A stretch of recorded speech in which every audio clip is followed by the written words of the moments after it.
Я Кирилл Переходенко, член правления Союза геральдистов России, историк-геральдист, и сегодня мы с вами продолжим разговор о гербах башкирских родов.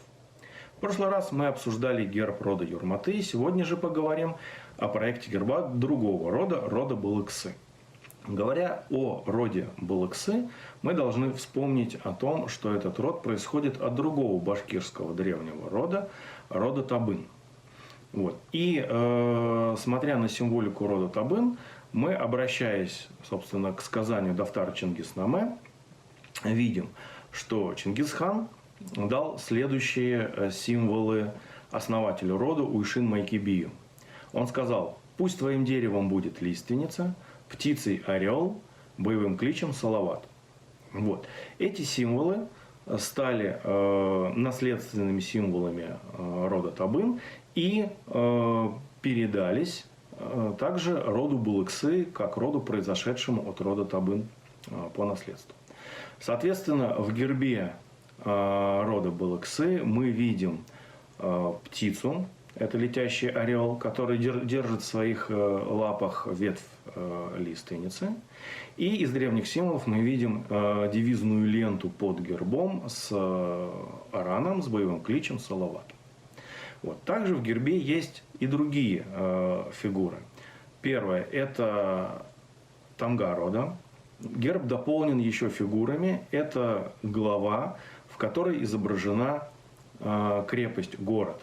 Почему эти фигуры появились в гербе рода Балыксы? Дело в том, что этноним Балыксы имеет древнетюркское происхождение.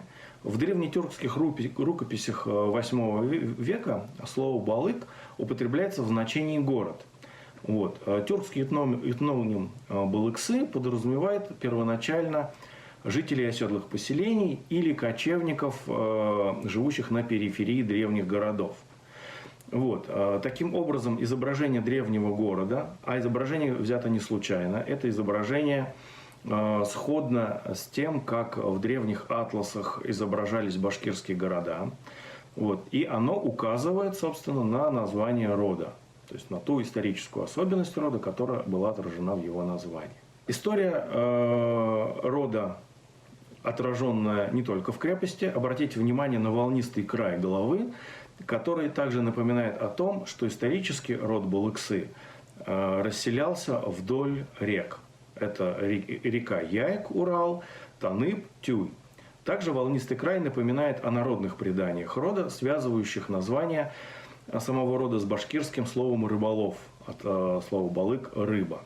Вот. Таким образом, в гербе зашифровано не только историческое наследие тех символов, которые были утверждены Чингисханом для рода, но и свои особенности рода, а именно его происхождение, его название, вот, зашифрованное в символах в его гербе.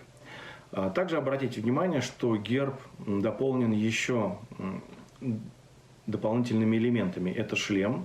В данном случае шлем показывает на древнетюркское происхождение рода, на древний классический шлем, а также намет, украшение. Это вот такая мантия, которая как бы накрывает герб. Обратите внимание, что мантия состоит из двух слоев.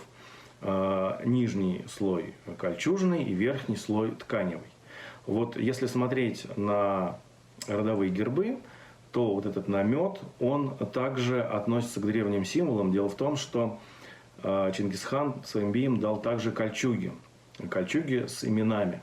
И род Табын получил тоже свою кольчугу, и поэтому в намете рода используется кольчуга. Но у табынцев она лежит сверху, показывая, собственно говоря, что Чингисхан именно им дал эту кольчугу.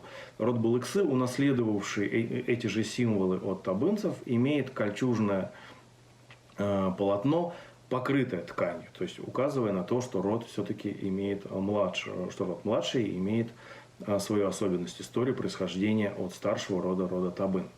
Будем продолжать работать и будем продолжать говорить о гербах, рассказывать, что в них интересного, что в них нового, что в них традиционного. Поэтому до новых встреч. Спасибо. Всего доброго.